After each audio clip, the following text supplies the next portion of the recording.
विपक्षी गठबंधन के बारे में ऐसा कहा जा रहा है कि जितनी आसानी से इंडिया बन गया, सीटों के बंटवारे में उतना ही घमासान होगा। लेकिन बिहार में शायद ऐसा नहीं होगा।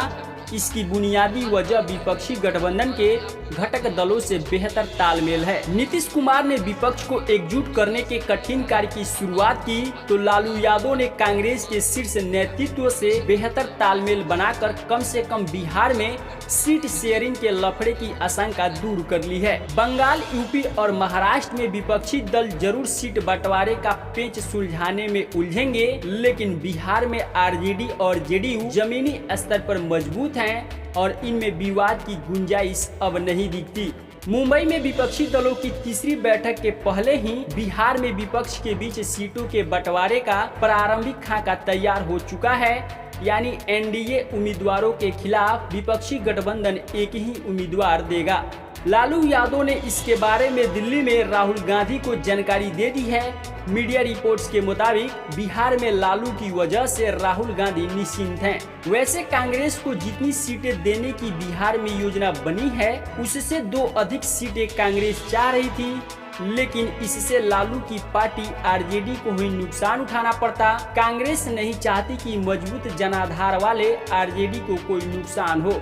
बता दें कि साल 2019 के लोकसभा चुनाव में नीतीश कुमार की पार्टी जेडीयू एनडीए का हिस्सा थी, तब बीजेपी के बराबर सीटें जेडीयू को मिली थी। यानी दोनों दलों को 17-17 सीटें हिस्से में मिली थी। लोजपा को 6 सीटें दी गई थी और इसका बेहतर परिणाम सामने आया।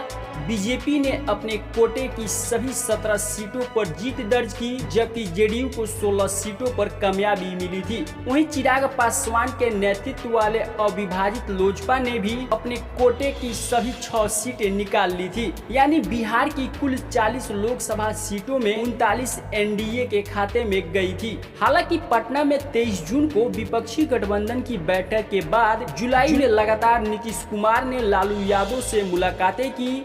इसे लेकर कई तरह की चर्चाएं होती रही, लेकिन मीडिया रिपोर्ट्स की माने तो मुलाकातों का असल मकसद सीटों के बंटवारे का फार्मूला तैयार करना था। अब जो सूचना मिल रही है उसमें सभी 40 सीटों पर किसके कितने उम्मीदवार होंगे यह तय कर लिया गया है। सीट शेयरिंग के फार्मूले के तहत आरजेडी और जेडीयू बराबर सीटों पर लड़ेंगे, यानी दोनों ने अपने लिए 15-15 सीटें रखी है।